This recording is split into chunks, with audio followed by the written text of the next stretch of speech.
ایک sensitive topic, ہمیشہ ہم کہتے ہیں مسنگ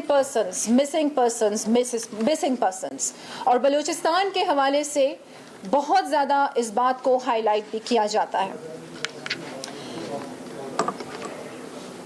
سوچا تھا کہ آج میں اپنی پریس کانفرنس کا آغاز ان الفاظ سے کروں گی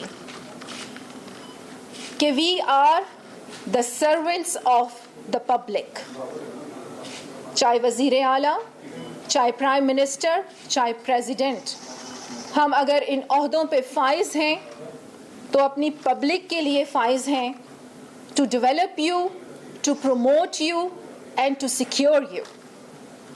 مسنگ پرسنز کے حوالے سے میں نے کیوں آج، حالانکہ سیلاب کے حوالے سے میں بات کرنا چاہتی تھی، to promote you and to secure you. Missing persons کے حوالے سے میں نے کیوں آج، حالانکہ سیلاب کے حوالے سے میں بات کرنا چاہتی تھی، لیکن جیسا کہ آپ جانتے ہیں کہ ظہیر نامی شخص نے کل جس طریقے سے پریس کانفرنس کی، اور آپ یہ بھی جانتے ہیں کہ زیارت کا جو واقعہ ہوا جس میں ہمارے شہید کرنل لئیک اور ان کے کزن کو کس بے دردی کے ساتھ شہید کیا گیا، اور پھر اس کے بعد کچھ لوگوں کا دھرنا شروع ہوا اور انہوں نے کہا کہ مسنگ پرسنز جو تھے انہیں وہاں پر مار دیا گیا۔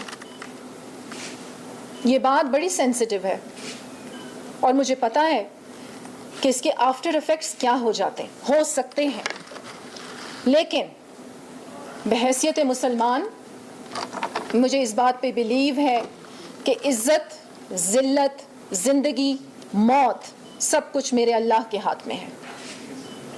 اسی لیے آج پاکستان کا درد رکھتے ہوئے، بلوچستان ایز اے بلوچ عورت، بلوچوں کا درد رکھتے ہوئے میں آپ سب کے ساتھ یہ بات شیئر کر رہی ہوں کہ آپ یہ دیکھیں کہ ظہیر نامی شخص کتنے سالوں بعد واپس آ جاتا ہے اور وہ پریس کانفرنس کر رہا ہے کہ میں ایران کی جیل میں تھا، کیونکہ وہ اللیگل بارڈر کراس کا کوئی واقعہ سامنے آ جاتا ہے، اور یہاں پر ماما قدیر جیسے لوگ بیٹھے ہوئے ملائن کر رہے ہیں اسٹیٹ کو اور اپنے اداروں کو، اور ایسے اداروں کو جن کی وجہ سے ہم رات سکون کی نیند سوتے ہیں۔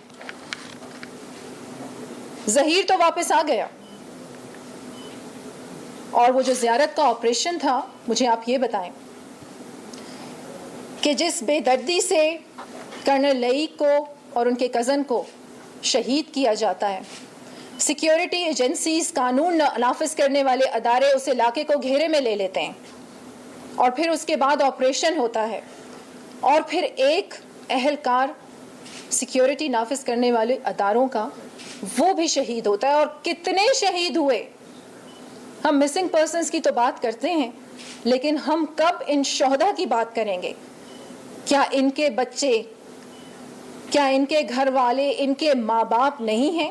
آپ سب بھی بچوں والے ہیں، میرا بھی ایک بیٹا ہے، میں تو خواب میں بھی یہ نہیں سوچ سکتی کہ اس کے ساتھ کچھ ہو۔ تو آپ یہ دیکھیں کہ یہ جوان کس طریقے سے، جیسے ابھی یہ سیلاب کی صورتحال ہے بلوچستان میں، کیا بارڈرز ہوں، کیا کوئی بھی ڈیزاسٹر آپ کے پاکستان کے اندر ہو، فرنٹ لائنز پہ آپ کی خدمت کر رہے ہیں۔ اب ہم واپس آ جاتے ہیں مسنگ پرسنز کی طرف۔ جیسے میں نے آپ سے ذکر کیا کہ ظہیر نے پریس کانفرنس کل کی، آپ سب نے دیکھی، اس کی ڈیٹیل میں نہیں جاؤں گی۔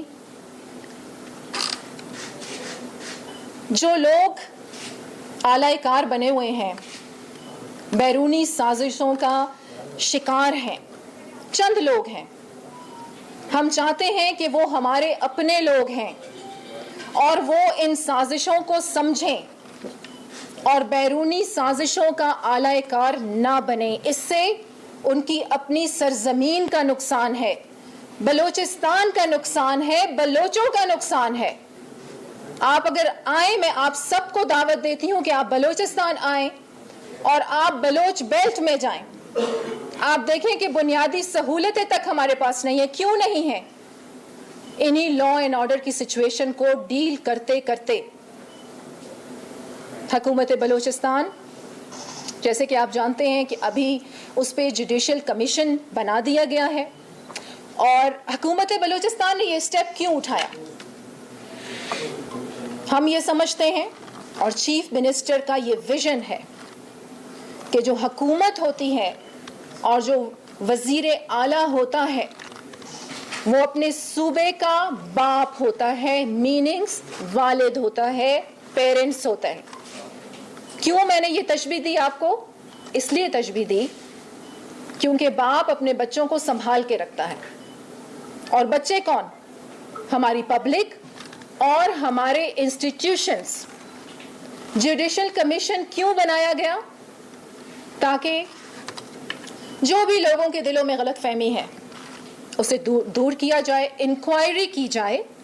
اور انکوائری کیوں کی جائے؟ اس لیے کہ حقائق سامنے لائے جائیں.